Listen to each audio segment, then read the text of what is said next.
Tradicionalmente, la esclavitud la asociamos con personas de África que eran llevadas a otros países para ser explotadas. Pero existen otras caras de la esclavitud de las que pocas veces se habla. Una de ellas es la llamada esclavitud blanca, que como su nombre lo indica, se refiere a la esclavitud de personas pertenecientes a algún grupo étnico europeo. Y es que en algún momento de la historia fue común que los europeos también fueran esclavizados y comercializados, sobre todo en el mundo musulmán, donde las mujeres europeas eran muy solicitadas para ser concubinas de gobernantes. Y es que hay que entender que durante el auge del comercio de esclavos, realmente la esclavitud no dependía de raza, ni de edad, ni de sexo, sino de fuerza y debilidad. Las personas eran esclavizadas porque se encontraban en una situación desfavorable y eran menos fuertes que sus captores. Los esclavos, sin importar su color de piel, no eran considerados personas en absoluto, sino mercancías que se podían comprar, vender y explotar, lo que terminó siendo un negocio súper lucrativo. En el caso específico de esta esclavitud, se cree que tuvo su auge entre el siglo XVI y el siglo XVII, y que comenzó a decaer con una serie de importantes derrotas que sufrieron los países musulmanes alrededor del año 1830. Pero claro que no es algo que se haya terminado en absoluto. Y a continuación, para ejemplificar esto, yo les voy a contar de 10 casos históricos de esta esclavitud.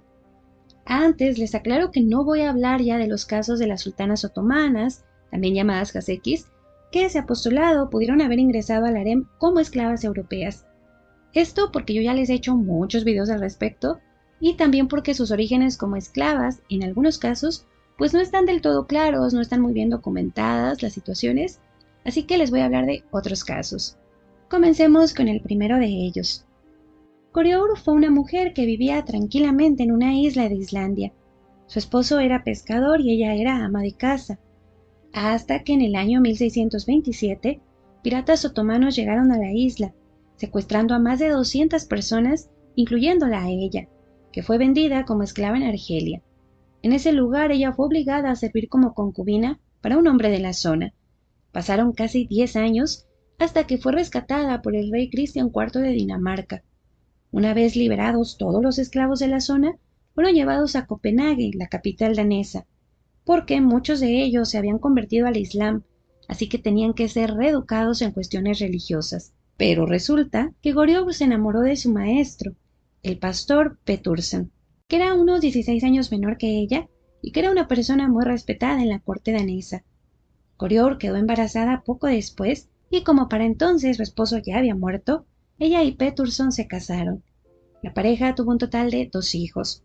Sin embargo, aunque esto suene muy romántico, pues la carrera de Petursen se estancó por completo, y es que resulta que fue muy escandaloso que él hubiera embarazado a una ex esclava y que además ni siquiera se hubiera asegurado que ella ya estaba viuda, porque cuando ella descubre el embarazo, pues todavía no sabía que su esposo había muerto. Así que esto a la gente como que no le gustó, y él pues se tuvo que retirar un tiempo, aunque al final pudo tener un buen puesto.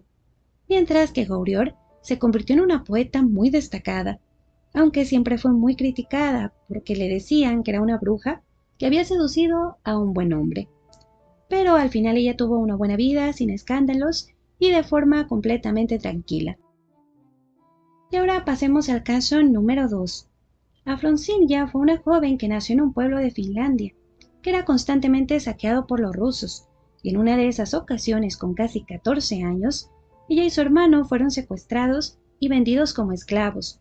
Afronsinja fue comprada por un noble ruso, quien la presentó con Alexei Petrovich, que era nada más y nada menos heredero al trono ruso. Para ese momento Alexei ya estaba casado por política con Carlota de Brunswick, pero este matrimonio era muy infeliz, y Alexei se enamoró a primera vista de la esclava Afronsinja, que entonces tendría unos 16 años. Ella pasó a ser entonces propiedad de Alexei y su concubina.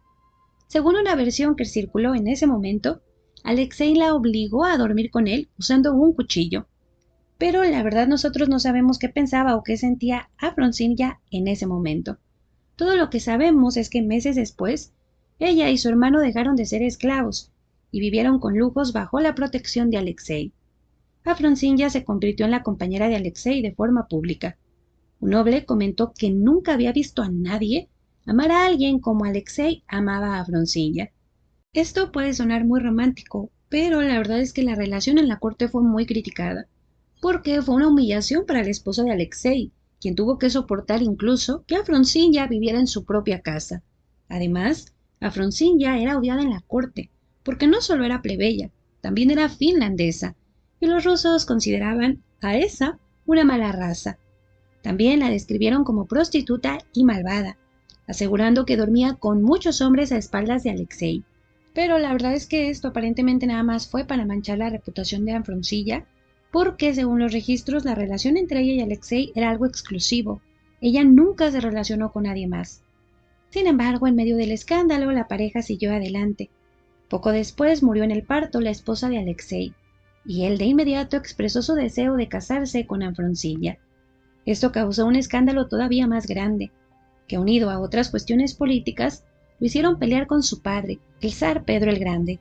Los conflictos entre padre e hijo siguieron empeorando, y en algún punto Alexei con Afronsinja tuvo que huir de Rusia en el año 1716. En los meses que siguieron ella quedó embarazada, mientras viajaban y disfrutaban de una vida lujosa por Europa. Cuando tenían que separarse por cuestiones políticas, Alexei se aseguraba de que ella tuviera mucho dinero, un carruaje lujoso y escoltas. También le escribía con frecuencia pidiéndole que se cuidara y declarándole su amor eterno. Por su parte, Afronsinja respondía con el mismo afecto y se referían a sí mismos como un matrimonio. Alexei estaba tan enamorado que le prometió a su padre que estaba dispuesto a regresar a Rusia si podía casarse con Afronsinja y vivir con ella tranquilamente en el campo.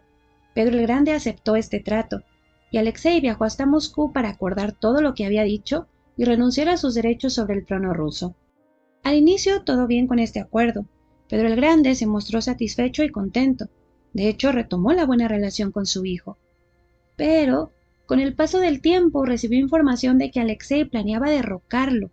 Así que Pedro el Grande ordenó que Afronsinja fuera encarcelada e interrogada. Afronsinja terminó confesando que Alexei sí planeaba matar a su padre.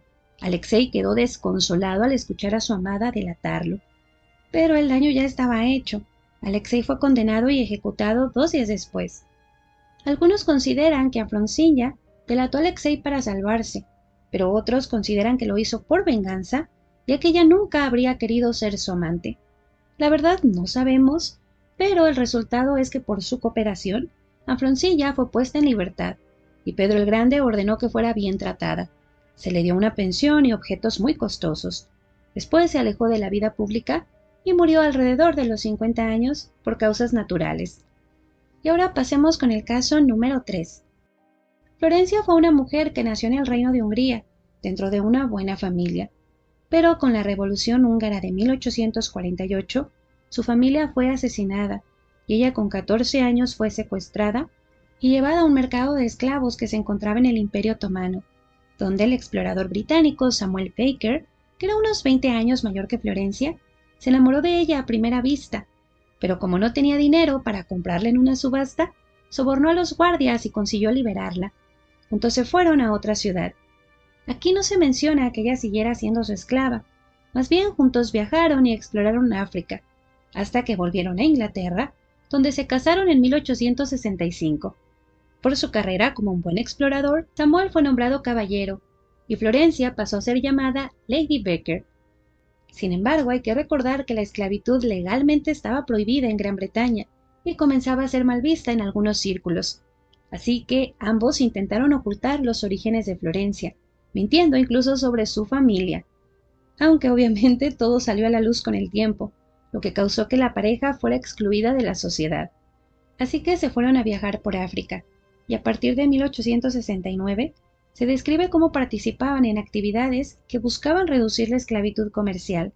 Florencia enviudó en 1893, y aunque siguió siendo excluida por la sociedad, vivió muy cómoda económicamente hasta su muerte en 1916 con 74 años. Y ahora pasemos al caso número 4. Brigitta fue una mujer que nació dentro de la nobleza sueca, y para 1704, con 24 años, su ciudad fue invadida por los rusos.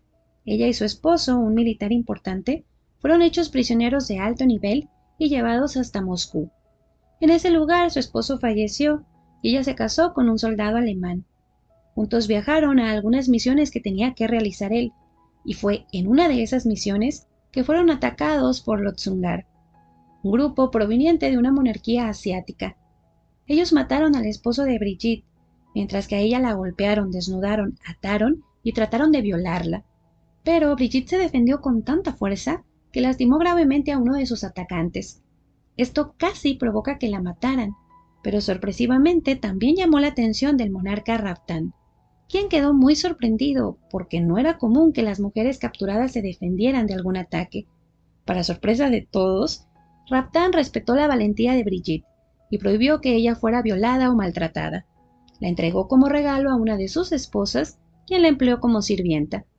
Sin embargo, como ella tenía buena educación, buenos modales y sabía muy bien bordar, poco a poco fue mejorando su posición, hasta que llegó a convertirse en una institutriz de las princesas. Desde esta nueva posición, Brigitte pudo defender a otros esclavos y mejorar las condiciones de vida, hasta que el gobernante Raptán murió envenenado, y entonces la familia real completa fue acusada de haber conspirado. Brigitte, al ser tan cercana a las princesas, también fue acusada y casi es asesinada, pero logró convencer al nuevo gobernante de su inocencia. En 1733 se le permitió volver a Moscú, aunque solo para una corta visita. Pero, obviamente, Brigitte no regresó a su cautiverio, más bien se mudó a Suecia, donde permaneció hasta su muerte en 1736, con casi 50 años. Y ahora pasemos con el caso número 5. Elizabeth March fue una mujer que nació en el año 1735 en Inglaterra. Cuando tenía 21 años, tomó un barco para reunirse con su prometido, que estaba en otro país de Europa. No está claro por qué se habían separado, pero la cosa es que el barco donde viajaba Elizabeth fue asaltado por piratas marroquíes. Ella, intentando que no la esclavizaran, fingió ser la esposa de otro navegante inglés. Pero esto no funcionó. Los piratas igual los esclavizaron a todos. Elizabeth terminó siendo entregada al príncipe Sidi Mohammed, quien la quería como su concubina. Sin embargo, según Elizabeth, ella se negó, soportando tortura y manipulación. Acepta que el príncipe se acercó a ella muchas veces, pero Elizabeth asegura que nunca accedió a sus peticiones sexuales y que mantuvo su castidad. También aseguró que no fue obligada a trabajar y que tenía buena comida, mientras que los otros esclavos, todos hombres, fueron obligados a trabajar y eran golpeados. Afortunadamente, unos meses más tarde, por un acuerdo político, los esclavos ingleses volvieron a casa, donde, por desgracia, a Elizabeth no le fue muy bien. Cuando ella comenzó a contar cómo había sido su cautiverio, pues de inmediato fue señalado de mentirosa respecto a conservar su virginidad. Esto porque otros esclavos ingleses confesaron que ellos habían visto que el príncipe la había visitado muchas veces y que la trataba muy bien.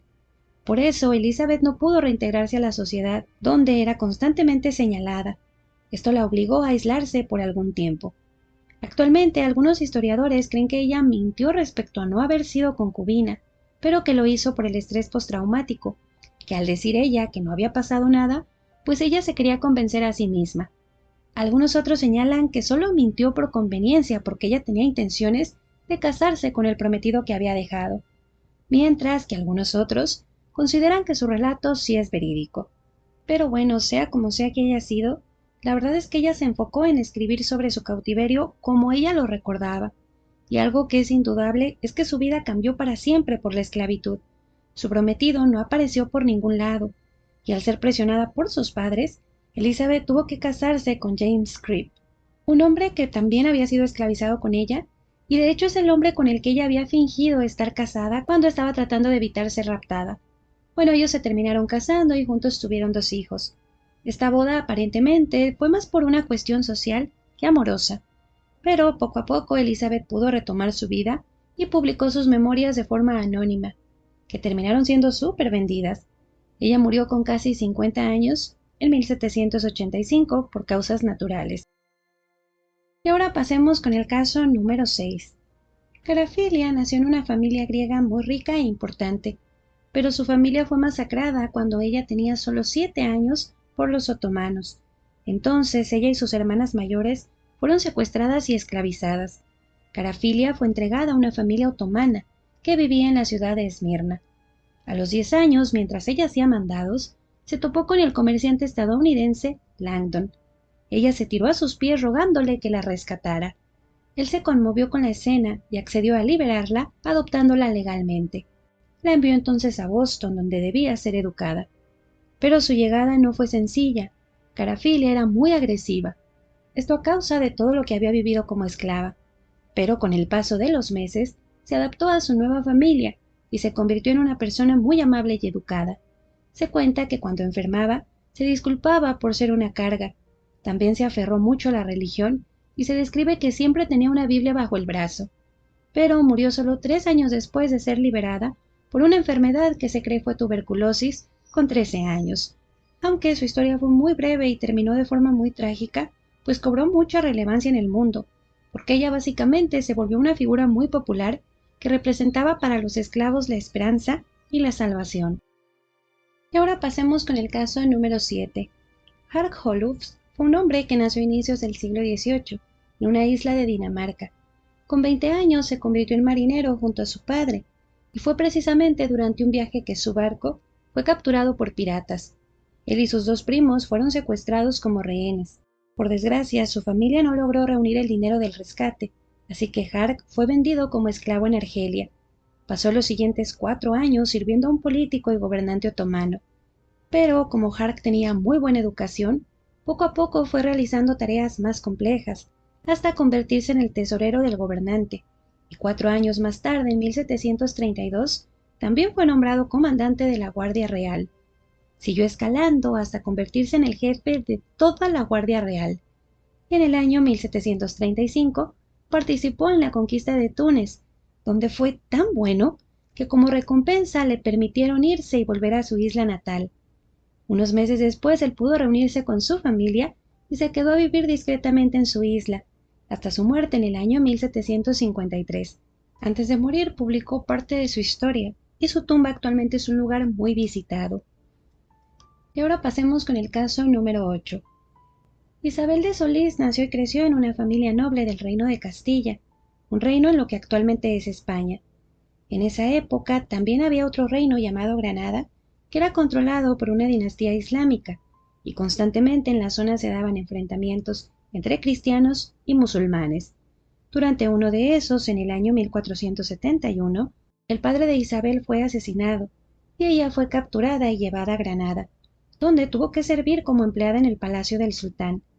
Pero en ese lugar terminó captando la atención del gobernante Muley Hassen, quien se enamoró completamente de ella, convirtiéndola en su concubina favorita. Y aunque la cosa había iniciado muy mal, ambos terminaron enamorándose y fueron conocidos como los amantes de Granada. Como favorita, Isabel tuvo una posición privilegiada en la corte, donde aceptó en el año 1474 el Islam como su religión, adoptando entonces el nombre de Zoraida. Tradicionalmente, los gobernantes musulmanes solían tomar concubinas que no fueran musulmanas, así que al convertirse al Islam, la posición de Isabel como concubina ya no era tan bien vista, así que Muley se casó con ella. Tuvieron 2 hijos juntos que fueron nombrados príncipes.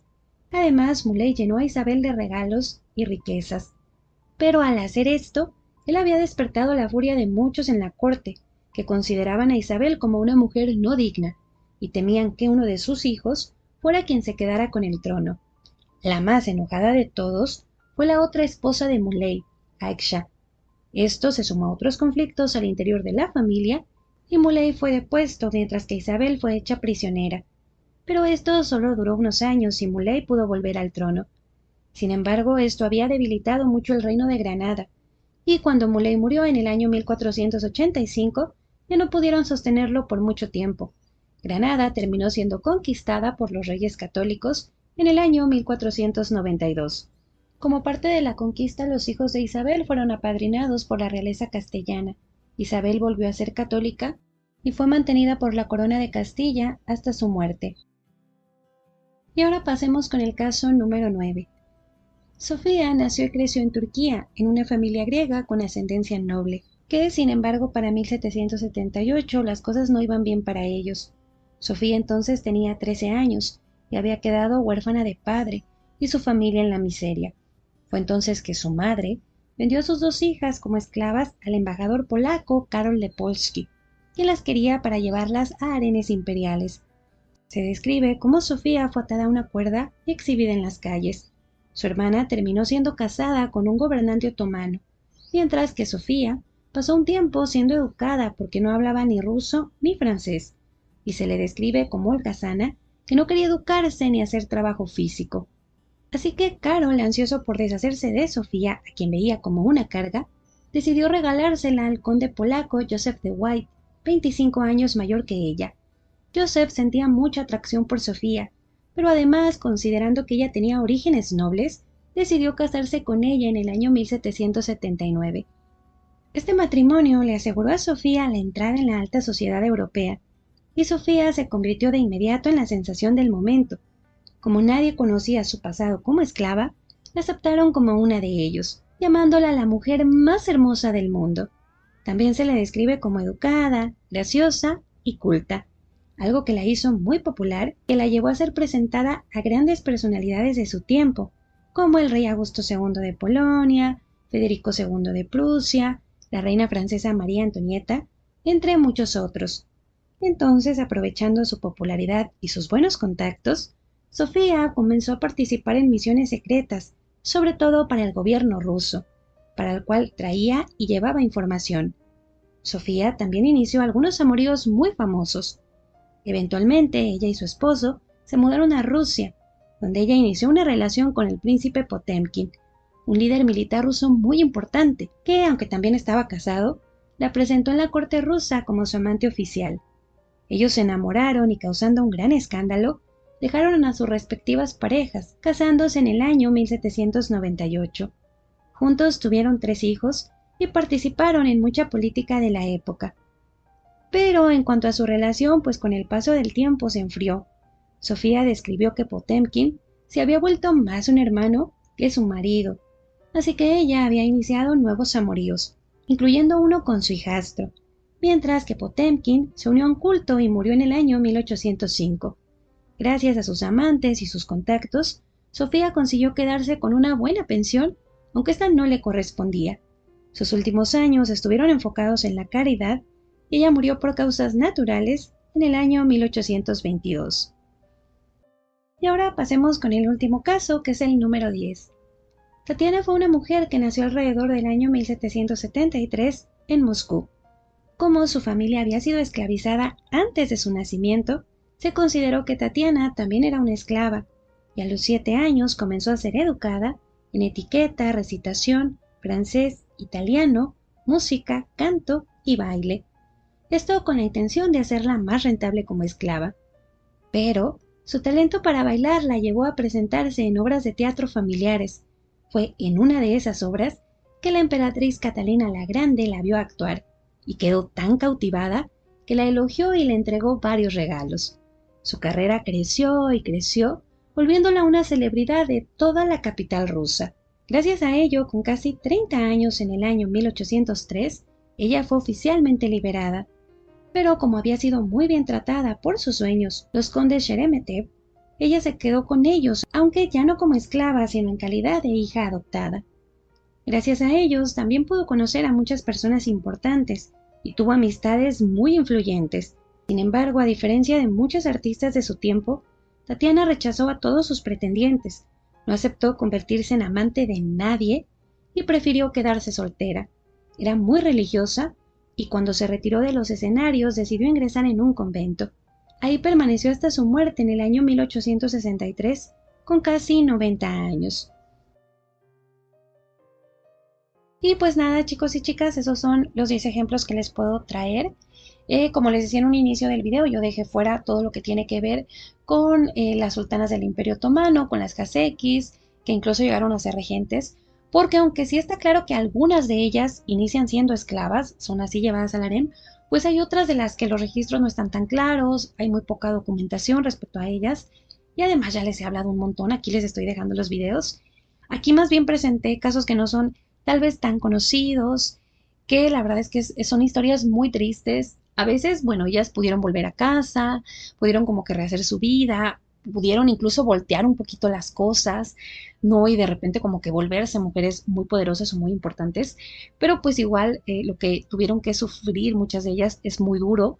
No lo sabemos tampoco con tanto detalle porque aunque ellas lo cuentan y están también los testimonios de otras personas, pues siempre estará en duda, como no sabemos lo que ellas sintieron, lo que ellas pensaron, lo que ellas sufrieron. Y por desgracia, pues esto es algo que no se ha terminado. Ya lo vemos como algo histórico, pero pues sigue siendo un problema muy grande. Y pues nada, chicos y chicas, yo espero que les haya gustado el video y muchísimas gracias.